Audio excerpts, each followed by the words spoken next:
کلمہ توحید ایک ہی رہا میرے بھائیوں، ہر پیغمبر نے کلمہ توحید دنیا کے سامنے ایک ہی رکھا، حتیٰ کہ نبیوں کا نام بدلتا رہا، پیغمبروں کا نام بدلتا رہا، رسولوں کا نام بدلتا رہا، لیکن ان تمام انبیاء کرام علیہ السلام کی دعوت توحید ایک ہی رہی، پیغام ایک ہی رہا، مسئلہ ایک ہی رہا، عنوان ایک ہی رہا، مشن ایک ہی رہا، دین ایک ہی رہا، مذہب ایک ہی رہا، شعار ایک ہی رہا، قانون ایک ہی رہا، دعویٰ ایک ہی رہا، منشور ایک ہی رہا، نصب العین ایک ہی رہا، اور لاہ عمل ایک ہی رہا۔ وہ لاہ عمل کیا تھا؟ لا الہ الا اللہ۔ میرے دوستو، ہر نبی کے دور میں، ہر رسول کے دور میں، ہر پیغمبر کے دور میں کلمے کا دوسرا حصہ بدلتا رہا، نماز کا طریقہ بدلتا رہا، زکوٰۃ کا طریقہ بدلتا رہا، خیرات کا طریقہ بدلتا رہا،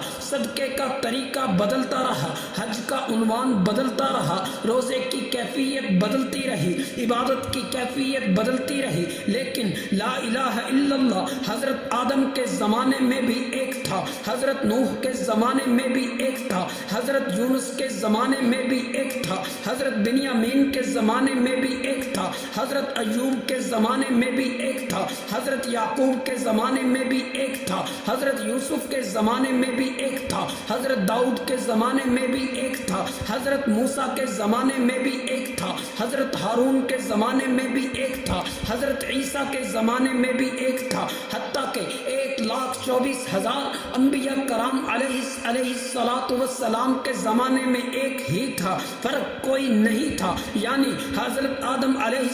السلام آئے تو لا الہ الا اللہ، آدم صفی اللہ کہا گیا، نوح علیہ السلام آئے تو لا الہ الا اللہ، نوح نجی اللہ کہا گیا، ابراہیم علیہ السلام آئے تو لا الہ الا اللہ، ابراہیم خلیل اللہ کہا گیا، اسماعیل علیہ السلام آئے تو لا الہ الا اللہ، اسماعیل ذبیح اللہ کہا گیا، موسیٰ علیہ السلام آئے تو لا الہ الا اللہ، موسیٰ کلیم اللہ کہا گیا، داؤد علیہ السلام آئے تو لا الہ الا اللہ، داؤد خلیفۃ اللہ کہا گیا، عیسیٰ علیہ السلام آئے تو لا الہ الا اللہ، عیسیٰ روح اللہ کہا گیا، اور جب آخر میں کائنات کے امام، پیغمبروں کے امام، رسولوں کے امام آئے تو میرے اور آپ کے پیغمبر جب دنیا میں تشریف لائے تو تب لا الہ الا اللہ محمد الرسول اللہ کہا گیا۔